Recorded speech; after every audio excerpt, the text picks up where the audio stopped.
Alright, welcome back to Nick Lenz's Comic Corner, Classic Less Known Classics.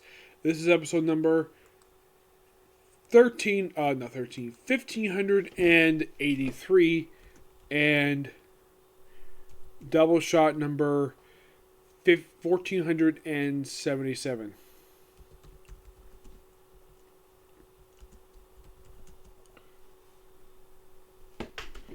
This is discussing, well, you can kind of say this was I don't know if you can call this like a mini series per se.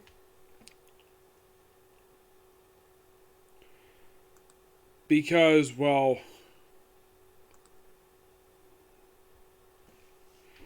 but I thought this was long ago, but no, it was a limited series that only lasted for a few issues. And here's the thing, it was never listed as a mini series. Nope, it was just an ongoing series.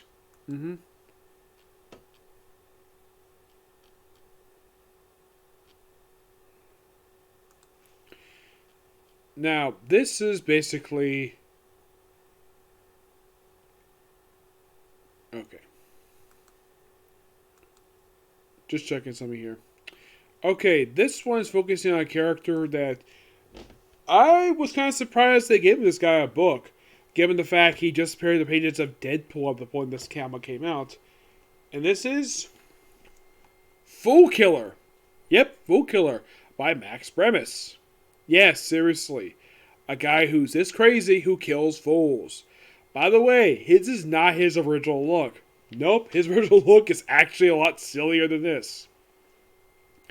Yeah, here's the thing about this particular character. This is the original Foolkiller. Yes, believe it or not, there's been a few different Foolkillers over the years. Yeah, this is Greg Salinger. He is the original Foolkiller. He first appeared back in Omega the Unknown, number 9. He was created by Roger Stern and Lee Ellis. Now, you might be asking, is there any other Foolkiller? There's a few. There's Kurt Gerhardt, who was a star of the cult series Foolkiller from the 1990s. There's Rose Everbert. This guy appeared for a couple appearances, and that was it. He got killed by freaking Man-Thing.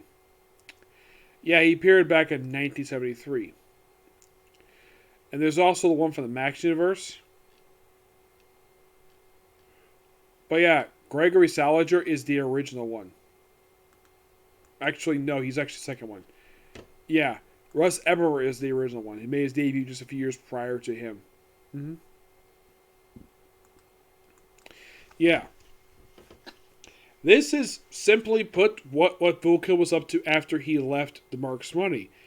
Became a psychiatrist, became also kind of insane, ended up in Ravencroft. Yeah, he ended up in freaking Ravencroft of all things. And when it comes to being the character of the Foolkiller, also at the end of this miniseries, he kills off his successor from the 1990s. From the 10-issue run for that I think fans have been begging Marvel for decades to put that run in trade, but they just haven't. They put this one in trade, no problem, but not the one from the 90s. No. From what I heard about that run, it is super popular. Oh my gosh. Like, I have heard it is humongously popular, the original the first ever volume for Foolkiller. Yeah, by the way, the original look for it was like this all blue attire with this poofy hat. And this was a limited series, a cult following miniseries that lasted for 10 issues. Yep. Now, in the case of Gregory himself, like, after appearing in Omega the Unknown, which, by the way, he actually responsible for killing Omega the Unknown. Yeah, he killed him, and he appeared for a few issues of Defenders, Peter Parker's back with Spider-Man, appeared a couple issues of Amazing Spider-Man, appeared in the Foolkiller book. And then he appeared like one issue of Marvel Comics Presents, and he appeared in Deadpool. And then after this miniseries wrapped up, he appeared a few times after this. He appeared in one issue of Deadpool, one issue of Moon Knight, one of the issues for Ravencroft, two of the issues for King and Black Thunderbolts, and Rumors of Ravencroft Dracula. Yes. This actually was a fun miniseries to read. And It is something, though, that he got a miniseries.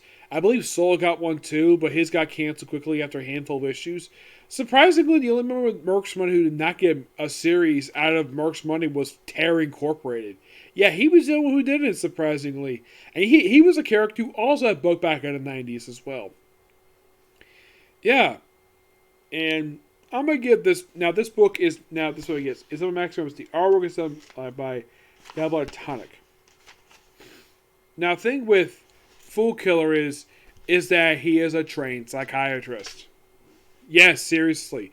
This was a suggestion at the part of Deadpool. By the way, does Deadpool in this book? Yes, he does.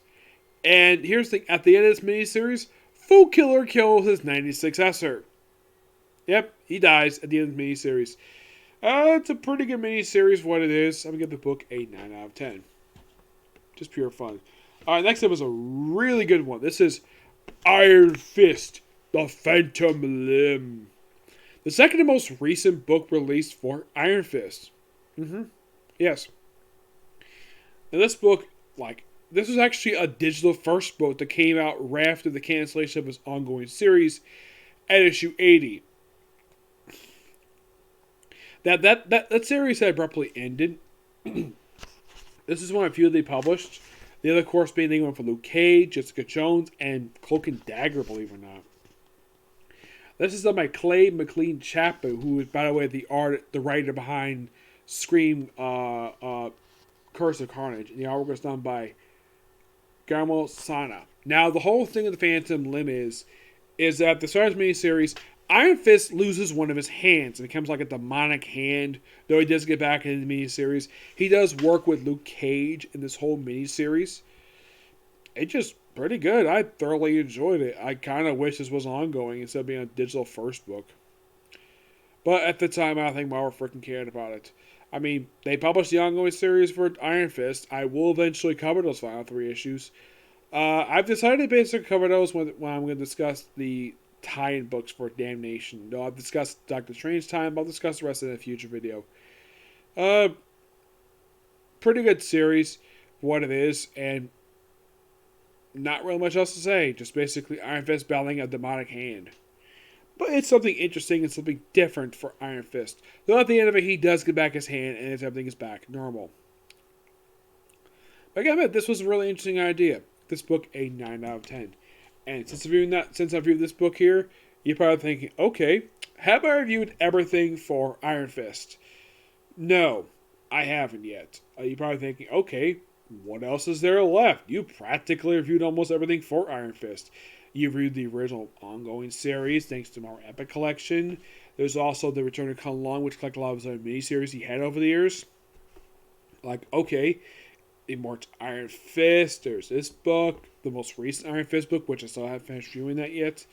Iron Fist Heart of the Dragon, which I believe that was the most recent book that Iron Fist put out, if I'm not mistaken. Yes, I believe Heart of the Dragon was the most recent book. Yeah, it was the most recent book that Iron Fist had. Though for some reason on the cover they gave him not the correct attire. For some reason the covers in that book, they gave him the look he had back in the 70s, even though he had a worn out look since like the mid 2000s. Yeah, and that was his most recent book. Now, prior to this miniseries coming out,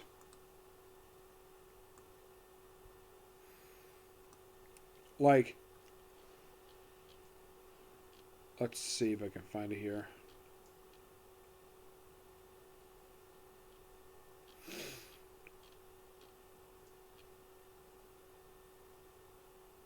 Actually, well, there's... Okay, if you want to know what's left for Iron Fist to review, there is Iron Fist Living Weapon, Iron Fist, both of the same person, and of course those final 3 issues of Iron Fist Volume... Well, the renumbering issues. Yeah, and that's pretty much it when it comes for Iron Fist. And you're thinking, really? That's all that's left for Iron Fist? Yes, seriously, that is all that is left for Iron Fist. Yeah. Now, I enjoyed Phantom Limb. It was a great miniseries. It actually, the last issue came out just a couple years ago. And like, well, right after he did this miniseries, he popped up for there was a one shot for him for typhoid fever. There is a Jessica Jones book. One of the issues of Man Without Fear, issue of Punisher, a couple issues of War, a few issues of he's played about part of the series War of the Realms, an issue of Daredevil, Avengers. He appeared in the series Contagion. He was a primary character in that one. He just appeared somewhat sporadically, just as a supporting character. But his most recent appearance was Iron Fist: Heart of the Dragon.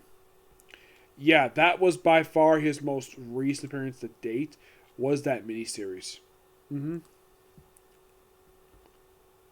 Yeah, and I do own it, by the way. Yes, I do.